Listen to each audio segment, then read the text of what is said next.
We sat in a circle talking in a college workshop. An older man was looking at me and crying. He said, "I've heard about people who have a negative self-image, but I've never met one until now." He was talking about and crying about me.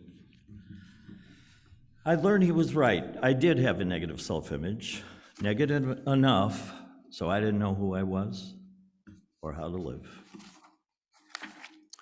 Whether you call it negative self-image, low self-esteem, or a lack of self-compassion, my problem was severe. I had to do something to feel better. As I tell my story, you'll see that getting to know myself and love myself were the key for me.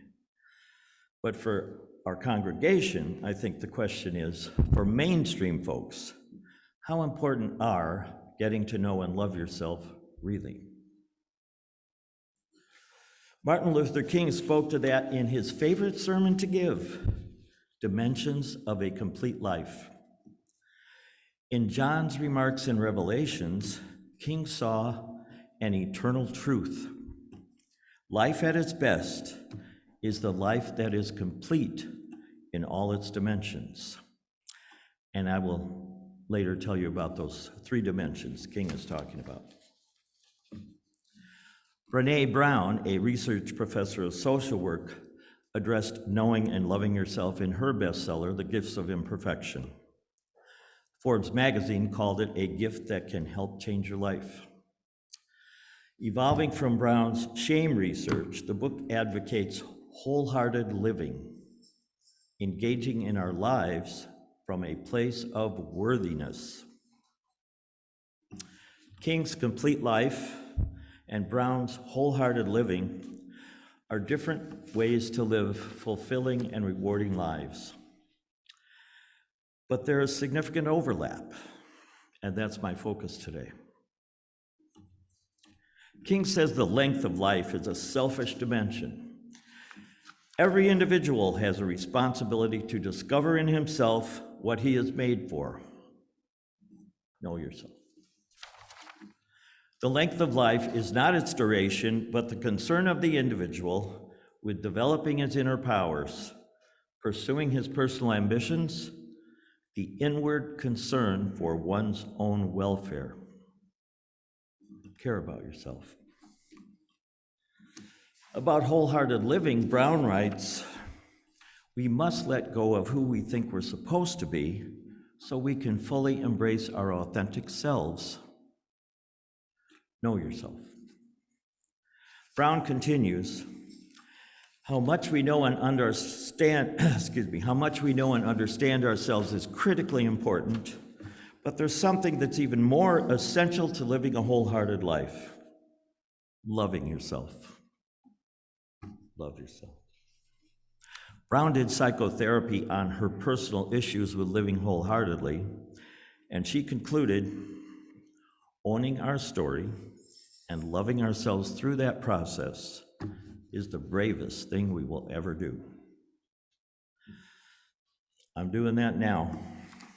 Am I being brave? Yes. That's why I brought my lucky chicken.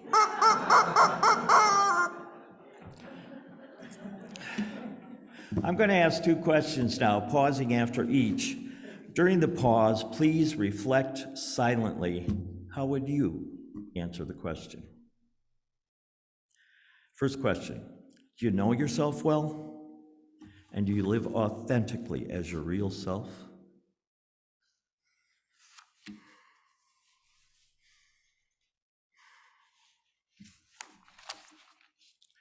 Second question, are you where you want to be with accepting, liking, caring about, and even loving yourself?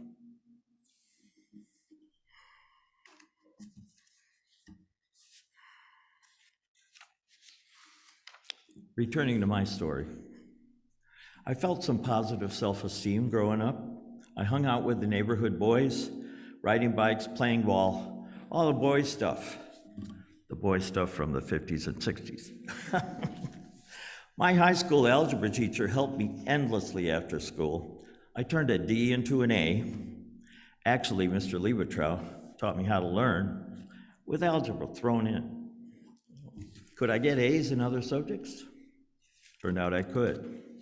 I began to feel self-esteem in academics and in activities, the tennis team, the orchestra, president of the band, and the Spanish club my senior year. But in personal relationships, I was ultra shy. I had trouble making friends. Mom would say, just be yourself. I'd say, I don't know what that means. A friend of my mom's told me the high school girls really liked me, but I didn't seem to realize it. True. I didn't talk with girls much. I dated only 2 during high school. My first college date was a natural disaster. I felt so uncomfortable sitting there in the auditorium next to this nice woman that I couldn't sit there. I faked getting sick. I walked out, left her there. The infirmary called somebody in to talk to me that night. See, the thing is, I'd felt very deeply the enormous power of that negative self-image.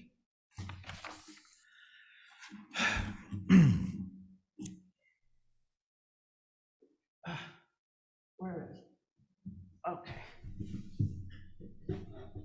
See, I'm very inexperienced with podiums. But I'm a great date now. Good listener, good conversationalist, great sense of humor, love to have fun doing a lot of things. I'm a peach. And I'll just put this here as a reminder, okay? There you go.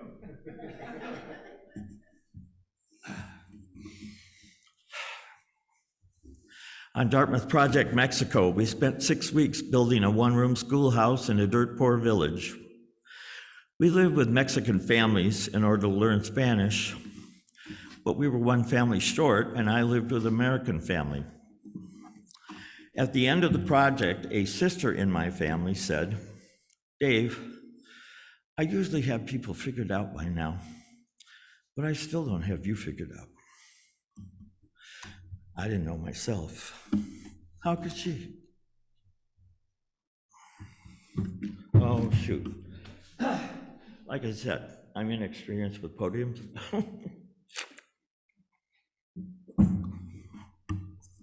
After graduating, I started journalism school at Arizona State. One professor loved my piece about the Phoenix newspaper's cartoonist. He raved about it in class, naming me. I couldn't handle that. I quit school. I worked various jobs like department store sales.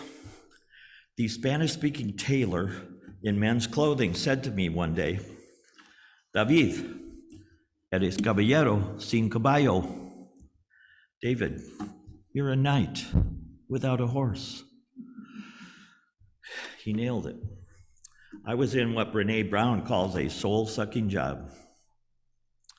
Dejected at work, unsuited for school, I felt helpless, hopeless. Hallelujah! I was finally forced into psychotherapy. We sat Indian style on the floor. "How can I help you?" my psychotherapist asked. "I need to be more assertive," I said. A good goal for someone ultra shy.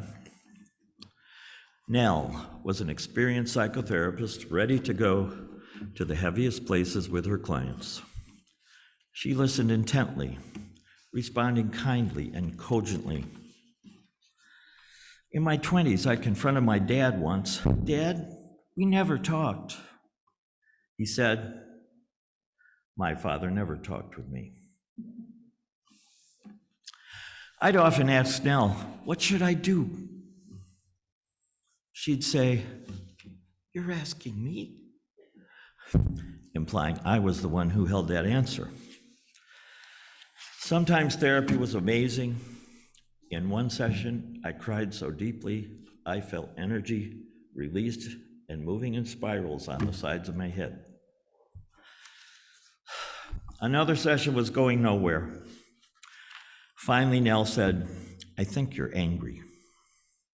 I didn't understand, but I said, "Help me get angry." She tapped me with a pillow, and I grabbed it and started smashing it on the floor and yelling for about 10 seconds. Then I laughed and laughed for about 10 seconds. I got angry again. I laughed again.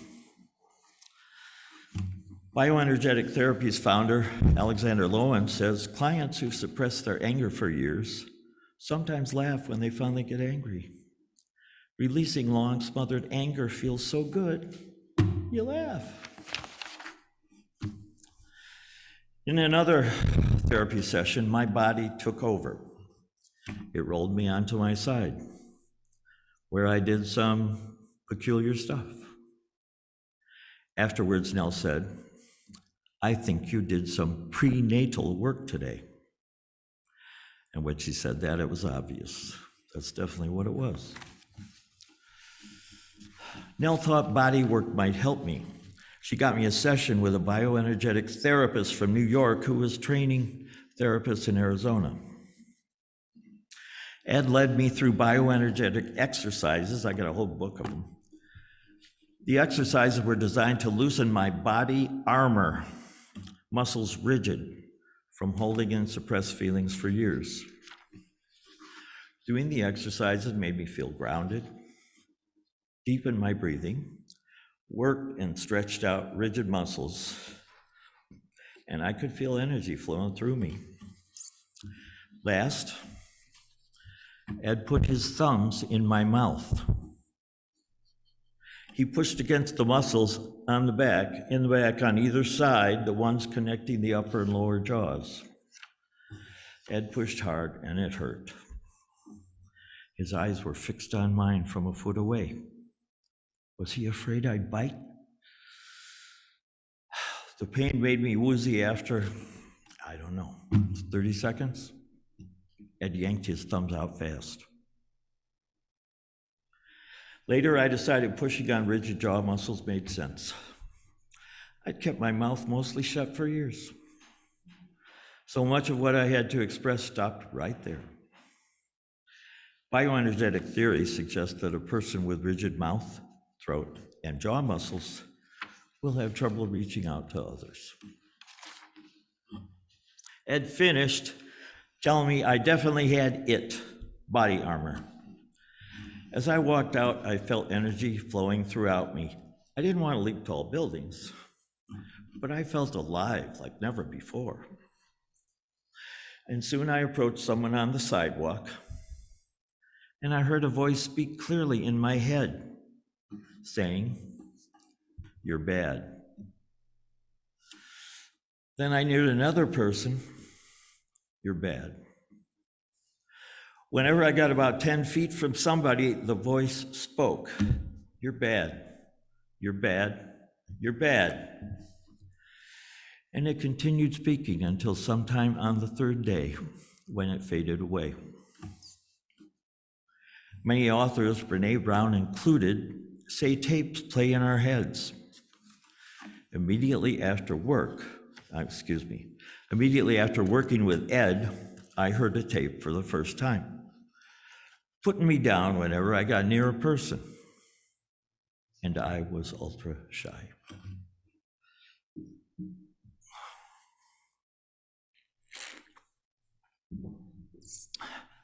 Before psychotherapy, I had been a walking mind. With Nell, I discovered I had feelings. I started to get to know myself. I realized I was more than I thought, much more. My feelings helped me make decisions, choose paths. I'd found a new, previously hidden way to live. My new feelings and the amazing therapy sessions, I felt a sense of awe about those, about me. I started to like myself.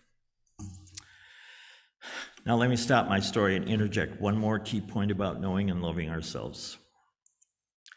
It's not just for ourselves. Our first UU principle: we believe in the worth and dignity of every person. Both King and Brown say we must know and love ourselves to live that principle. King: the breadth of life is the outward concern for the welfare of others. It's impossible to love other selves adequately unless you love your own self properly. Brown: living and loving with our hearts is not just about self-work. It's how we change the world. For years, I continued working on myself, getting help from psychotherapists, books, and just listening to myself. Much later, I got help from a psychiatrist when teaching got too stressful. But over time, I got myself together enough to care about others. I taught elementary school kids for 29 years. I love to learn, and the kids picked up on it. My last year, Danny Lohner stood up in the back row one day. Danny said the class wanted to tell me something. They thought I was the best teacher in the school because our class had the most fun. For this teacher, that's about as good as it gets. The most fun. I told you I'd make a great date. Okay. King's sermon and Brown's book go on. King's third dimension is height, the upward reach for God. Brown defines key terms like courage, connection, and love. And she offers a lot of specific actionable advice to learn how to live wholeheartedly. But those aren't my focus today. Here's my pièce de résistance. King's Bible-based complete life and Brown's research-based wholehearted living are different ways to live a fulfilling and rewarding life. But they start in the same place, with knowing and loving yourself. They both believe doing so is essential to living a fulfilling life. Maybe they're right. Knowing and loving yourself, they were foundational for me. Is it possible that knowing and loving yourself better would make a difference for you? Or someone you know? Or maybe you could use a self-love tune-up. I had the self-love tune-up preparing for this sermon, and I loved it. If you'd like to pursue self-love, as you leave, you can pick up the sheet in the back, or up here, I'll have some. It has a list of quotes by famous people about self-love. It also has some books and articles you might want to take a look at. If you're attending from online, please mail the UUSG office, and an electronic copy of the sheet will be emailed to you.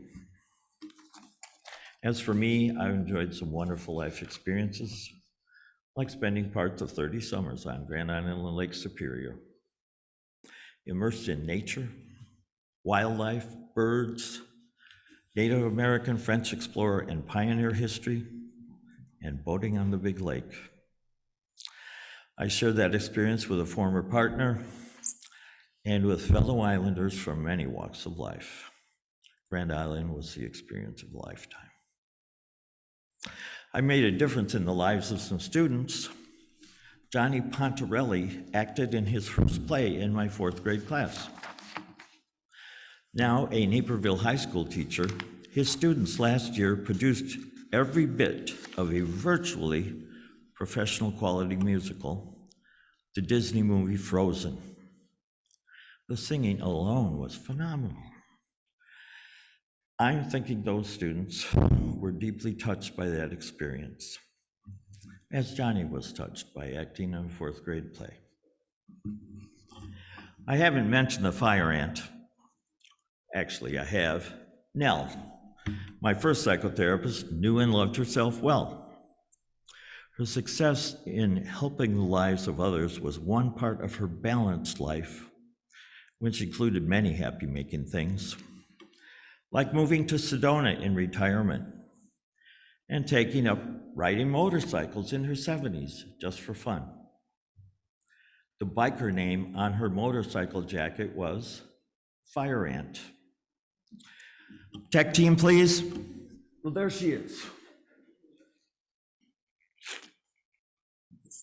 Fire ants are bad news in Arizona and the South.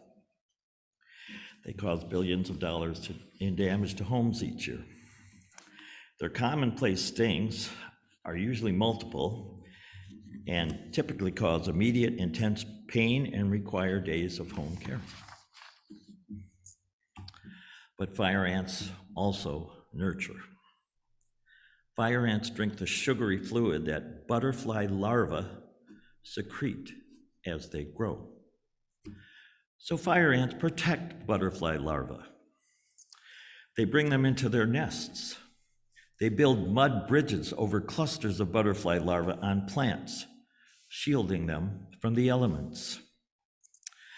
Nell's biker name Fireant conveys her lifetime love of nurturing her clients as they grew into beautiful butterflies.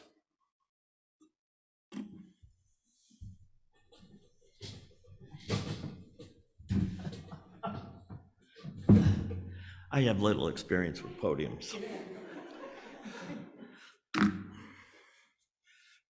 Into beautiful butterflies like me. Okay. Nell passed in 2019. I close by giving you a message from her.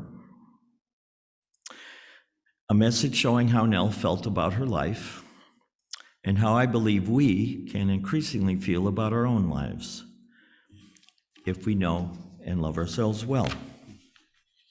Nell's message will be put on the screen. It's a message from when I knew her. Tech team, please.